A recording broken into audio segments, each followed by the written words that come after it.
No. Stop that! Hey guys, what's up? It's Natasha and welcome back to this week's video. Today I will be talking about all my hopefuls in March. Hopefully I can get to them. I have 14 books on my list to read for this month, and I did succeed in it last month, but I don't know if I'm gonna get to it. Who knows if I can succeed. Anyway, if you're excited for this video, please remember to like and subscribe and comment down below how many books do you plan to read in March, or what is your favorite thing about March, and let's just jump right into the video.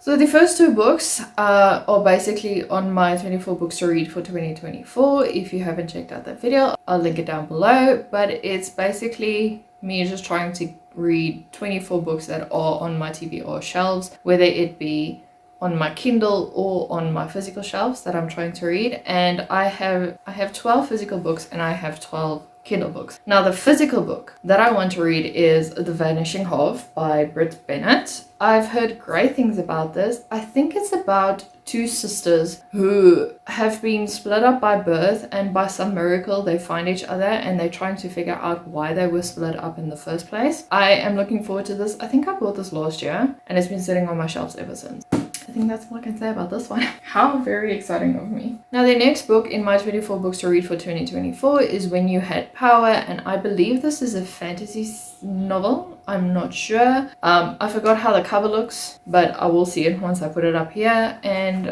I think that's basically all I need to know. It's a fantasy book. I mean, that's why I bought it, most likely. So yeah. Then jumping into the advanced readers copies that I've received and not yet read. The first one is A Death in Venice by Verity Bright, and this basically follows a woman named Lady Eleanor Swift along with her butler, her English bulldog, and now her ginger cat Tompkins, and how they solve mysteries and murders and things happening. And it's a very cozy murder mystery kind of book. Usually murders are set in the English country or somewhere around there. I discovered the series on the 11th book. I haven't read the first 10. But you don't need to. You can just jump right into the books and see, if you like them. Then the next book is The Journey of Love by Samira Amdat, and this is a South African author or indie author who has wrote apparently a whole series regarding 6 siblings. I thought it was 6 sisters, but it sounds like it's 6 of the brothers and they don't know they're brothers, that kind of feel, and how they find themselves locked in love, or basically just locked in relationships. Sometimes they want to be in them, sometimes they don't. It's a Regency era kind of love story, and I hear it's quite spicy. So yeah, it's also very thick, but the text is like,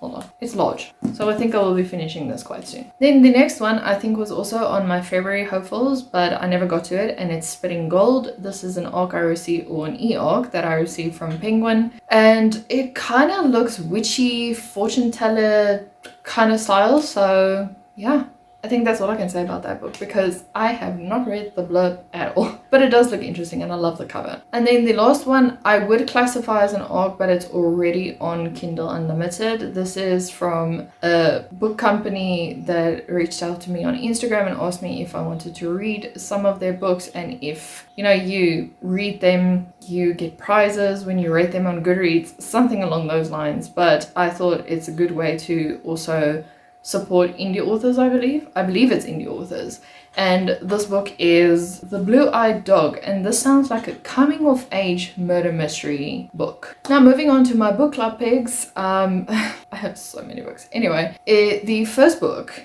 is going to be the second book in Once Upon a Broken Heart. Still haven't read that one, so maybe I should put Once Upon a Broken Heart and the second book as part of like a unit for the books that I want to read.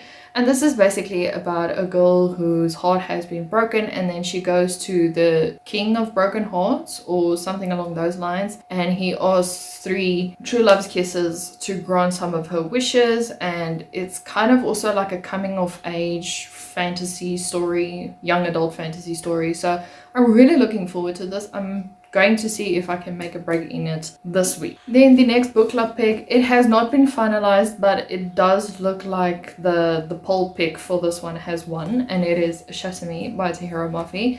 Even though I've already read this book, I think I read it 2 years ago, during the Bookoplathon read along, and I think I remember what's happening here, but I also don't remember everything, so it would be nice to just dive right into this and probably continue the series from next month. But if you don't know what this is about, this is a dystopian novel about a girl who has these kind of powers that if she touches someone, they die. And so she's put in this kind of like asylum area where she is being held prisoner, being not tested on, but they want to hold her, or they want to keep her for themselves, for like the revolutionary future that they see for everyone in this world. So, and she has like a major part to play in it. Because it's dystopian, I think once I get into the groove of it again, I will enjoy this one. Then next we go to the series that I desperately need to complete because I have the tendency to leave series, hence Shatter Me. So the first one is a big one, and one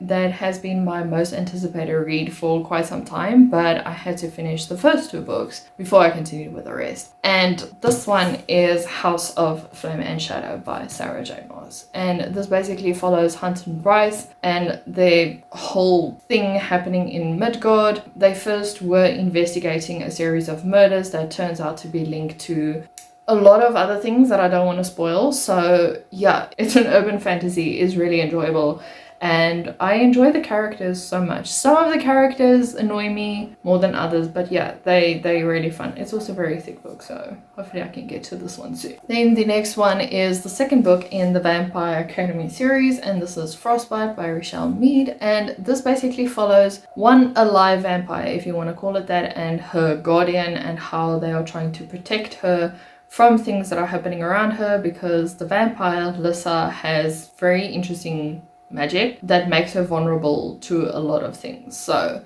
this is, like I say, the second book. Don't know what's going to happen there, but I'm excited to read it. The next book is part of the Women of the Otherworld series by Kelly Armstrong, and it is Waking the Witch. All I know about this book is that 3 young witches are found dead, and then a kind of black witch, but she's not really a black witch, Savannah, will then start to investigate, and things happen that really just makes things worse in the end. And yeah, she's trying to rein in everything and try and make everything better before everything blows up in her face. This is the third last book in the Women of the Otherworld series. I don't want to finish it, but you know, all series need to come to an end. The next book is Ruthless Vows by Rebecca Ross, and I did read Divine Rivals last month, and I kind of enjoyed it, but not as much. But hopefully I'll enjoy the second book. If you don't know what Divine Rivals is about, it's about 2 characters who are kind of like rivals, obviously, for this news agency, and these 2 start corresponding through magical typewriters, but one of the characters doesn't know that the other character knows who they are.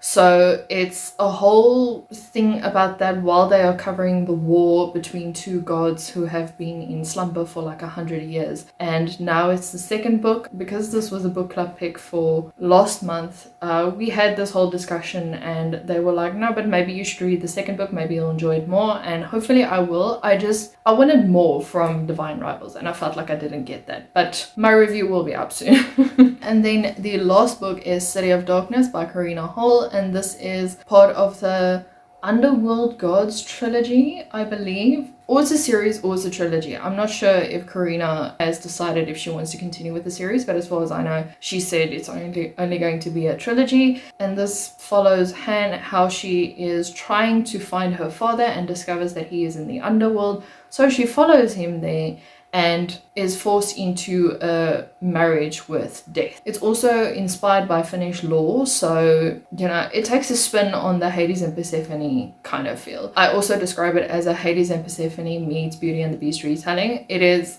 awesome. I love Karina Hall's writing because it's so easy to follow that you don't have to rack your brain to read her stories, and it is very entertaining. The last book ended on a cliffhanger, and I think we waited about 2 years for the new book because unfortunately some things happened with Karina that you know, just delayed the whole publishing thing. So I'm glad it's finally here, and I'm quite excited to see where this one goes. The last one is The Laughing Corpse by Laurel K. Hamilton. I keep wanting to call it Anita Blake, but it's part of the Anita Blake series. It's the second book in her Anita Blake vampire hunter series. Again, don't know what it's about. It's probably a murder mystery as the first book was, and I'm looking forward to it.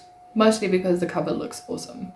It's creepy, but it's awesome. But yeah, those are the books that I plan to read in March. If you guys have read any of these books, please let me know, or if some of these grabbed your attention, I don't know. And I'll see you guys in the video next week. Bye.